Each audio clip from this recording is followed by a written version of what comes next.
La famille, l'avenir de l'AES se dessine comme suit. Après avoir constitué une alliance militaire, une confédération et exprimé la volonté d'introduire un passeport biométrique commun, plusieurs mesures clés pourraient renforcer cette union et accroître son influence régionale.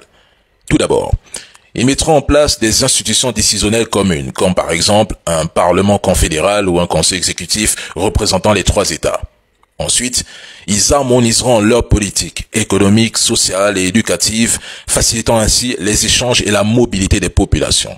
À terme, l'introduction d'une monnaie commune viendra affirmer leur indépendance vis-à-vis des puissances extérieures. Le passeport biométrique viendra favoriser la libre circulation des citoyens entre les 3 pays, stimulant ainsi le commerce, la mobilité des travailleurs et le tourisme. Cette initiative pourrait attirer à la fois des investisseurs locaux et étrangers, tout en renforçant les échanges économiques intra-régionaux. Et à ce propos, la participation d'Assimi Goïta, représentant les 3 pays de l'AES au sommet FOCAC en Chine, est un signe révélateur des ambitions de cette étape. Et oui, mesdames et messieurs, avec le temps, peut-être dans 2 ans ou 4 ans, si la Confédération connaît du succès, d'autres États de la région tels que le Tchad ou le Togo, ou même des pays plus au nord ou au sud, pourraient être tentés de rejoindre ces structures pour former une entité économique et militaire plus vaste. À mes yeux, l'AES n'est pas limitée à un espace géographique précis et ne devrait même pas être limitée à un espace géographique précis. Cette alliance pourrait devenir une force politique majeure dans les négociations internationales et même se positionner en contrepoids à la CEDEAO qui va disparaître.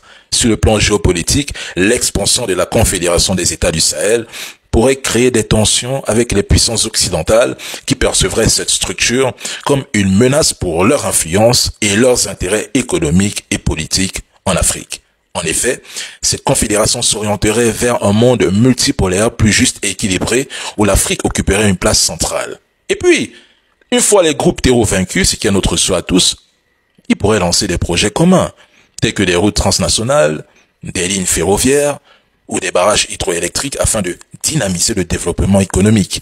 En mutualisant leurs ressources, ils seraient même en mesure de développer une politique plus autonome vis-à-vis des multinationales et des puissances extérieures. Leur alliance pourrait également jouer un rôle clé dans la gestion des conflits au Sahel et en Afrique de l'Ouest en intervenant diplomatiquement ou militairement pour soutenir des gouvernements alliés ou apaiser des tensions dans la région. Et si tout se passe comme prévu, l'AES sera le début de quelque chose de grand. Pourquoi je suis pro-AES? Pourquoi je soutiens l'AES? Mais vous avez enfin vos réponses. C'est dans le cœur.